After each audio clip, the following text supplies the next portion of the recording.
जो बातें अधूरी रह जाती हैं, शायद उन्हीं में पूरी कहानी छुपी होती है। अर्नव, मुझे सब कुछ जानना है, लेकिन अभी नहीं। अभी पापा ने तुम्हें जिस काम के लिए ऑफिस बुलाया है, प्लीज वो कंप्लीट कर लो। उसके बाद आज रात अगर हो सके तो मैं तुमसे मिलने आऊंगी। जैसा हुक्म मेरे आका। रूल्स तोड़ने का मजा तभी आता है जब तुमने उन्हें बनाया हो। अर्नव, तुम यहाँ एक एम्प्लॉय हो। तुम बिना अपने बॉसेस की परमिशन के हमारे ऑफिस के बाहर कदम भी नहीं रख सकते। लेकिन तुमने mister Arnav, on your very first day you broke the rule. अब रूल तोड़ने की सजा सुनो। Gate out of my office right now. अपने ऑफिस से बाहर निकलते ही देवांश अर्नव के पास आकर बोले, खेल का असली मजा तब आता है जब छुपा हुआ खिलाड़ी सामने आ जाए। तुमने जिस धर्मेंद्र ओबरॉय से हमारी बात करवाई थी, उसका पता मुझे मिल गया है। सिर्फ 4 घंटे के अंदर ही will be sitting inside my office. इसलिए मिस्टर अर्नव, जैसा अभी श्रेष्ठा मैम ने कहा, प्लीज वही कीजिए। Get out of my office because breaking the office rules is not negligible. It is important to follow them. Niyati खड़ी होकर ये सब देख रही थी, लेकिन उसके अंदर इतनी हिम्मत नहीं थी कि वो अपने पापा के सामने कुछ बोल सके। One more thing, अर्नव, घर जाकर ड्राइवर के कपड़े पहन लेना। That suits you better. Office में मौजूद सभी लोग अर्नव को लूजर की तरह देख रहे थे। उनके बीच देवांश बजाज की असिस्टेंट प्रेरणा भी थी। सबके सामने उसकी बेइज्जती होती देख उसे काफी खुशी मिल रही थी। इसे कहते हैं सबके सामने लात मार के कंपनी से निकालना। किसी को मालूम ही नहीं था कि आरुष भी ऑफिस के अंदर है। बेइज्जती का बदला लेना जरूरी बन जाता है। आरुष अर्नव के एकदम नजदीक पहुंच गया। तुझे नियति के सामने मेरा कॉलर नहीं पकड़ना चाहिए था। उसी दिन से तू मेरी रेड लिस्ट में आ गया था। Now face the consequences. Why Arnav is not saying anything? उसके दिमाग में आखिर चल क्या रहा है? हाँ बोलो, क्या बात है? ठीक है, मैं देखता हूँ। नियति, क्या मुझे आपकी गाड़ी की चाबी मिल सकती है? Sure. Thank you. अर्नव ने अपनी गाड़ी इतनी तेज रफ्तार से ऑफिस के बाहर निकाली कि उसके टायर्स की आवाज पूरी जगह गूंज उठी। मैं कुछ ही देर में नोएडा पहुंचने वाला हूँ, मुझे एड्रेस भेज दो। कुछ तो गलत है, कुछ बड़ा जरूर होने वाला है। राघवन का ऐसे कॉल करना, समथिंग इज टेरिबली रॉन्ग। मैं पहुंच गया हूं राघवन। राघवन! दरवाजा तो पहले से ही खुला हुआ है। राघवन! राघवन! राघवन कपूर की मौत हो चुकी थी। हे! एक आदमी ब्लैक हुडी में राघवन कपूर के घर की खिड़की तोड़कर वहां से भाग निकला था।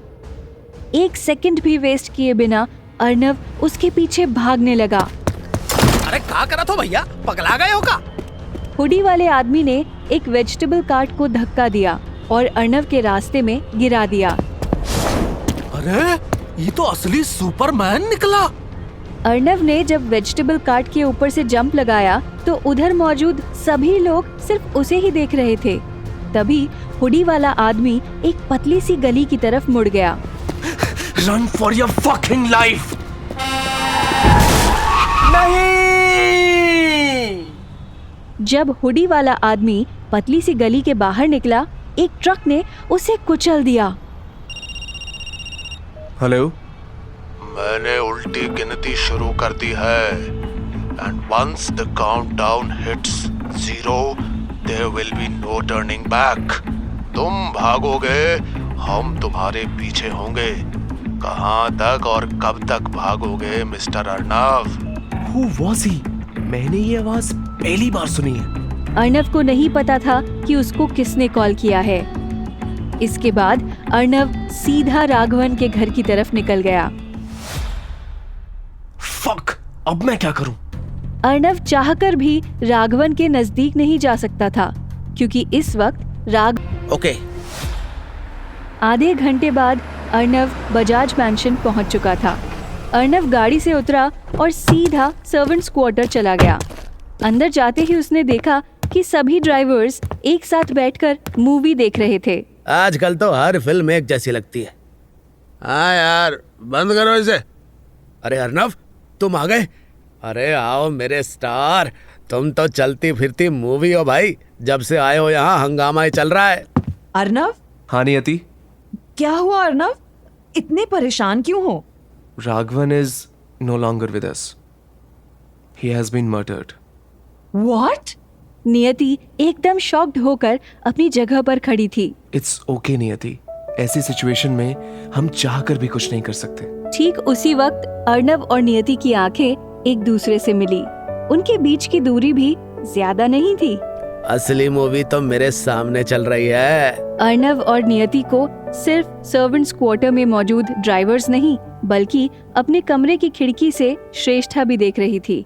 वो दांत पीसते हुए बोली, मेरा पूरा प्लान परफेक्ट था, पर इस अर्नव ने सब कुछ बर्बाद कर दिया।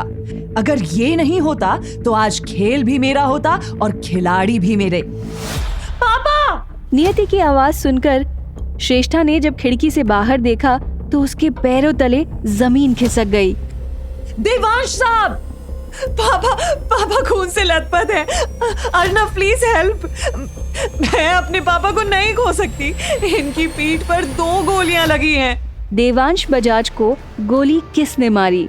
धर्मेंद्र और देवांश की मीटिंग में क्या हुआ? अर्नव अब क्या करेगा? श्रेष्ठा बजाज नियति और अर्नव के खिलाफ आगे क्या करेगी? अर्नव को किसका फोन आया था? अर्नव और नियति की कहानी में आगे क्या होगा? जानने के लिए सुनते रहिए जोरू का गुलाम।